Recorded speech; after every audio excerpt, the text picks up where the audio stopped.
Your document still looks messy on Word Mobile? Don't worry, this takes less than a minute. So if you want to change the margins in Microsoft Word Mobile, here's the easiest way to do it. First, open your document in the Word Mobile app. After that, go to the Layout tab. Inside the Layout menu, you'll immediately see the Margin option. Tap on it.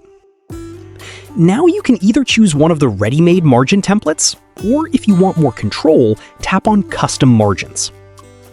From there, you can manually set the top, bottom, left, and right margins however you want. Just remember, the size is usually shown in inches. And that's it! Your document margins are now perfectly adjusted right from your phone. Super easy, right?